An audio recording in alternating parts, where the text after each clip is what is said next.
Bom dia, galera. Mais uma aula começando, aula de literatura, matéria que eu sou muito apaixonada. Como vocês viram, né, a figura aí de Clarice Lispector, vamos começar a terceira fase do modernismo. Fase essa extremamente apaixonante, é uma fase lindíssima de escritores que, se vocês não leram, precisam urgentemente ler alguma coisa sobre eles. Então, alguns alunos já me falaram que se apaixonaram perdidamente pela história de vida, né, biografia, a pequena biografia da Clarice Lispector. E vocês precisam urgentemente conhecer os outros autores da geração de 45, os quais eu vou apresentar para vocês hoje. Tenho certeza absoluta que vocês vão amar perdidamente essa fase do modernismo.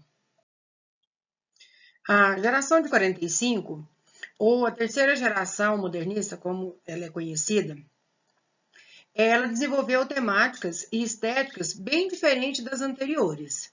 Nas fases anteriores, sobretudo na primeira fase, que foi de 1920 a 1930, havia uma grande preocupação em consolidar a literatura nacional, através de elementos que reforçavam a identidade brasileira nas diferentes manifestações artísticas. Os escritores desta geração romperam com esse padrão. Eles vão apresentar grandes inovações na pesquisa estética e nas formas de expressão literária. Quando que surgiu a terceira fase do modernismo? Então, o surgimento da revista Orfeu foi o pontapé inicial para o movimento. A revista ela foi publicada pela primeira vez em 1915, sob a influência das correntes estéticas que ganharam espaço na Europa, como o futurismo e o expressionismo. Entre os principais nomes do modernismo de Portugal estavam Fernando Pessoa, Mário de Sá Carneiro e Almeida Negreiros. Aqui se faz necessário uma pequena pausa para nós falarmos sobre os escritores de Portugal. Fernando Pessoa é um dos escritores mais conhecidos desse período, dessa fase. Então é muito importante porque ele e o Mário de Sá Carneiro, eles eram os patrocinadores e idealizadores dessa revista Orfeu, que foi o pontapé inicial da terceira fase do modernismo. Eu espero poder apresentar para vocês o Fernando Pessoa e o Mário de Sá de uma forma bem detalhada. Vou ver se eu passo para vocês um pequeno documentário sobre ele, porque ele é uma figura que realmente merece destaque nesse período e que você precisa aprender. Gosto muito do Fernando Pessoa e acredito que você também vai gostar muito dele. Como eu já disse no começo, esse período é um período riquíssimo, onde os escritores dessa fase são simplesmente apaixonantes. Então, nós, pelo menos as pessoas que gostam de literatura, que são leitores e que são fãs de uma boa história, amam perdidamente esse período, os escritores principalmente desse período. E o que estava acontecendo nesse momento que vai influenciar tanto a literatura? Olha, o contexto histórico desse movimento também é um contexto extremamente conturbado. Então, o que nós temos aí? Nós temos a Segunda Guerra Mundial, que ocorreu entre 1939 e 1945. A geração de 45, ela marca o início da Guerra Fria, da corrida armamentista, bem como o fim da Segunda Guerra e de muitos governos totalitários, do qual se destaca o nazismo alemão. Então, todo esse acontecimento internacional, todo esse acontecimento mundial vai repercutir diretamente no posicionamento e no ponto de vista ao qual os nossos escritores vão adotar a partir desse momento. Por isso, esse período é um período extremamente marcante da literatura e é um período extremamente rico de conhecimentos e de crítica.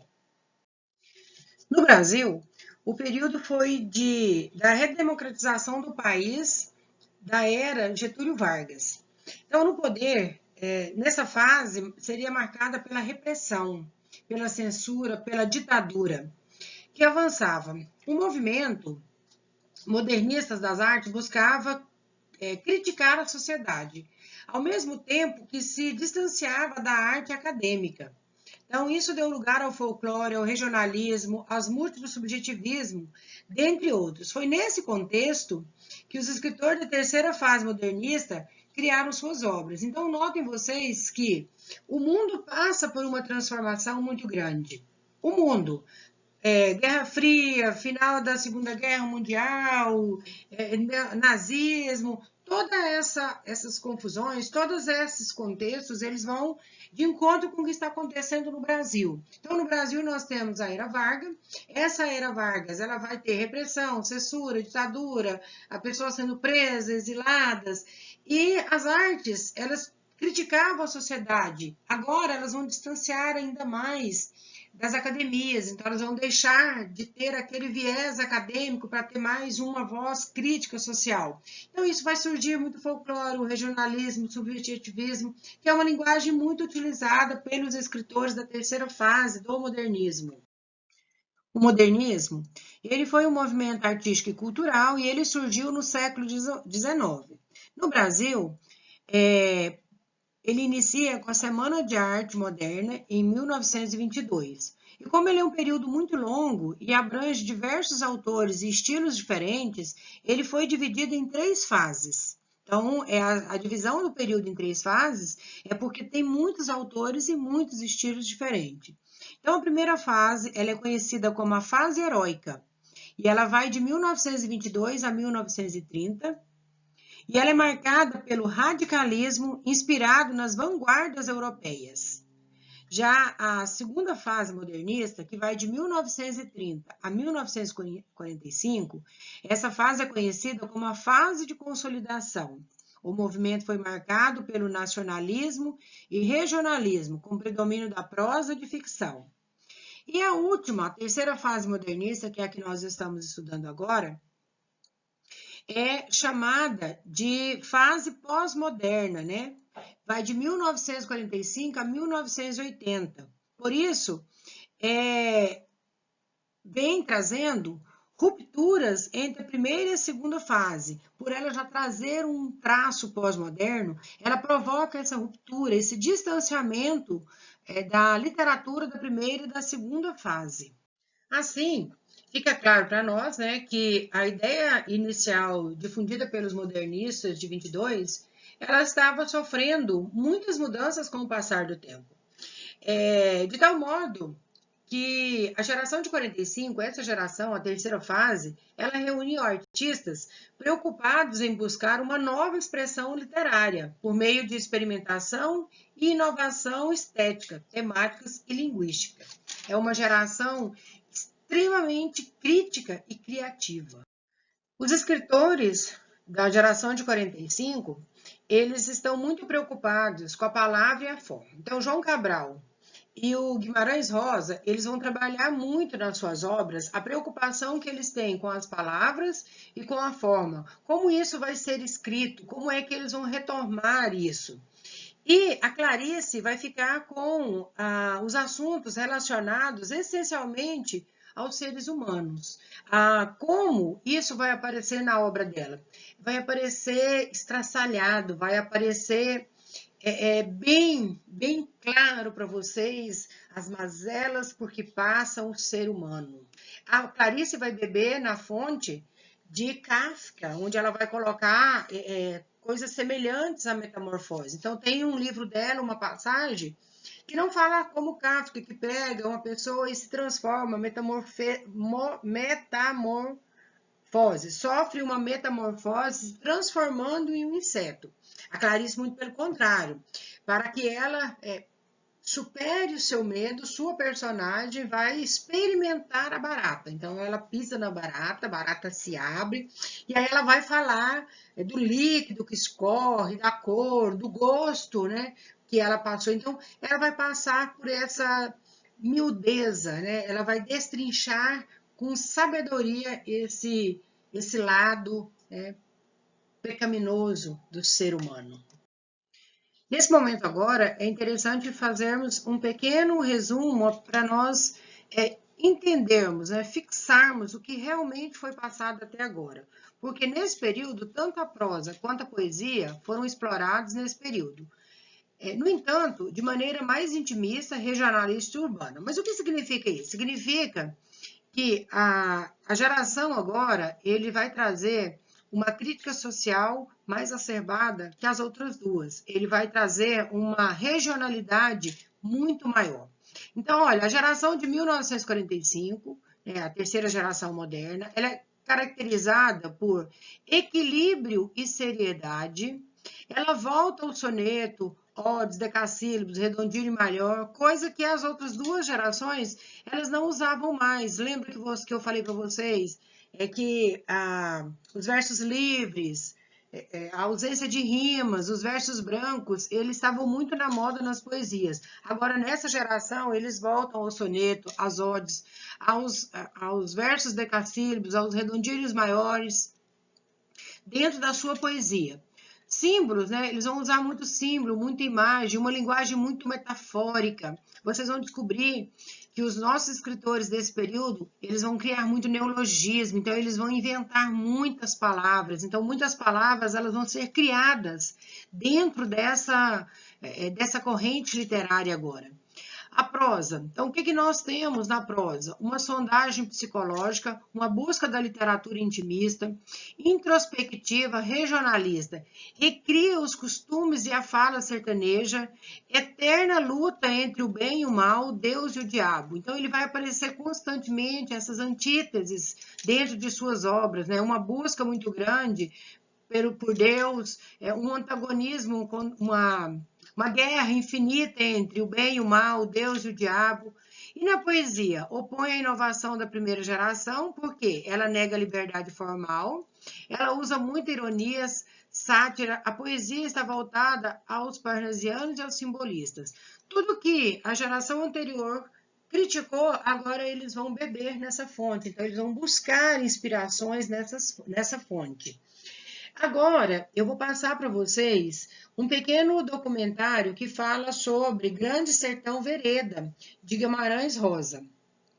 O Grande Sertão Vereda, ele foi publicado em 1956 e é uma das obras mais emblemáticas do escritor brasileiro modernista João Guimarães Rosa. É uma das mais importantes da literatura brasileira. Ela foi produzida ela foi traduzida para muitas línguas e recebeu diversos prêmios, do quais se destaca o Prêmio de Machado de Assis de 1961.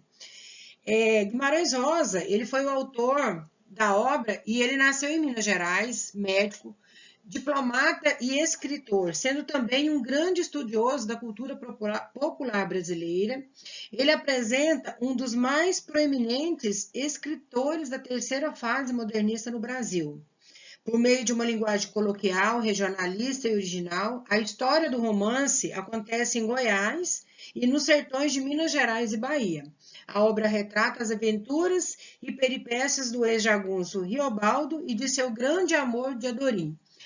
Nessa obra apresenta também um conflito muito grande entre a masculinidade do jagunço e Riobaldo, porque ele se apaixona por seu companheiro de viagem, por seu companheiro de luta, de Adorim.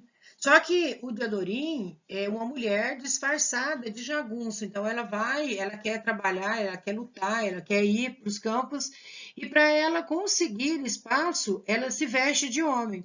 E aí é um conflito muito grande em Riobaldo, por ele questionar sua masculinidade. Então, assim, já nesse período, o Guimarães, ele coloca esse questionamento entre a sexualidade, hoje tão discutida. Então, vamos assistir um pequeno fragmento, né, de um comentário dessa obra de João Guimarães Rosa. Grande Sertão Veredas. O título, para mim, já é impressionante. O árido, o seco, né? E veredas, na verdade, são pequenos riozinhos, né? Mas tem um duplo sentido, veredas. Que veredas também é o lugar onde habita, por exemplo, a sucuri. E nas veredas, você pode afundar. É um título que já te dá a ideia dessa duplicidade. E quais são essas duplicidades do romance Grande Sertão Veredas, né? Começa que é um monólogo, mas na verdade é um diálogo. Então, é um homem do sertão contando para alguém que tem óculos e que anota, que pode muito bem ser até um alter ego do próprio Guimarães Rosa. Mas também pode ser um analista que está anotando uma espécie de longa sessão de análise, onde esse jagunço vai tentar entender algumas cenas impressionantes da sua vida, como é que ele entrou no mundo da jagunçagem. A vida desse jagunço é contada desde o seu começo, né, desde que ele era criança. Ele tem um encontro fundamental nessa pré-adolescência com um amigo, que ele faz esse amigo num encontro matriz de toda a obra, quando ele está na barranca do Rio de Janeiro e vai fazer uma travessia de canoa com alguém que o convida para entrar nessa canoa com ele e atravessar o de Janeiro e entrar no Rio São Francisco, no grande e turbulento Rio São Francisco. Essa cena inicial dessa canoinha, onde esses dois meninos estão ali nas águas de um rio de águas claras, de águas mansas, né? Um rio, vamos dizer, da juventude, da infância, entrando no mundo da guerra, que vai ser o que vai acontecer com ele mais adiante no livro. Então ali já prenuncia todo esse grande romance de guerra e amor, que é o Grande Sertão Veredas. Digamos que o Grande Sertão é O Deus e o Diabo na Terra do Sol, escrito por Guimarães Rosa, em que ele vai mostrar todas as questões ligadas ao acaso da vida, ao destino, se a gente planeja a existência ou não, se a gente tem poder sobre a nossa história, o que é que nos faz desviar dos nossos caminhos. Então, o Grande Sertão é um livro extraordinário porque ele tem um plano psicológico forte, né, da subjetividade dessas personagens, o que é, né, esse ser humano no sertão, vivendo a guerra e ao mesmo tempo fazendo reflexões filosóficas, poéticas, líricas. Puxa, mas é um jagunço poeta, é um jagunço que confronta a sua vida, o seu destino, os seus enigmas, né? A própria linguagem é um sertão. É o sertão das palavras, é o sertão da vida, é o sertão dos sentimentos, dos afetos. Então esse sertão, ele é um sertão físico, metafísico e linguístico também. É um sertão do vocabulário, das palavras, dos significantes, né? Das onomatopeias. A gente escuta o barulho da guerra, a gente escuta o barulho das paixões. Há algo escondido por trás. Mas quando se chega no final e há a grande revelação, e o Reobaldo vê o que se dá ali na frente dos olhos dele, a gente vai entender por que é mesmo que ele disse na metade do livro que ele já tinha contado tudo. A gente precisa ver com olhos abertos, né, para perceber o que está na nossa frente.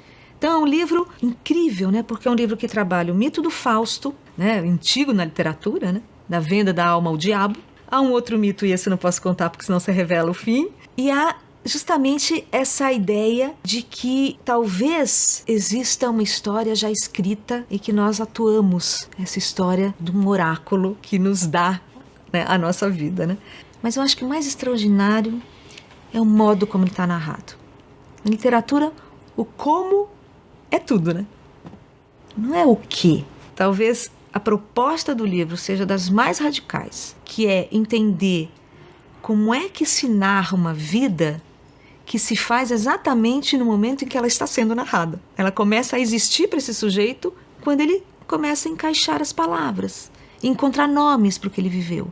É esse resgate da palavra que faz o sujeito se constituir, faz o sujeito existir. Sem linguagem, nós somos nada. Nós somos seres de linguagem. Nós não existimos fora da linguagem. E o mistério final tem que ser guardado, quem sabe não pode contar para ninguém, porque realmente a surpresa do encontro final é arrebatadora. Arrebatadora, assim, talvez dos finais mais tocantes da literatura brasileira, eu diria. Se você se interessou por esses temas, se você gosta de ler, curte literatura, quer conhecer mais, inscreva-se no canal da Casa do Saber.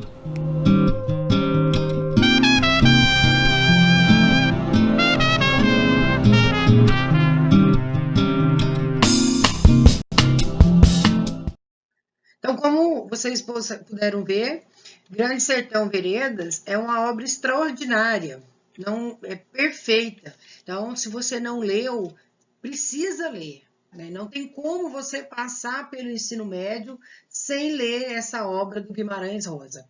Eu deixei aqui tá, o link para vocês, caso alguém queira rever, né, o vídeo. Tá aqui o link, eu vou colocar ele também no Google Form para vocês poderem acessar, se vocês quiserem prestar atenção, ler, ouvir novamente, né, com mais detalhe.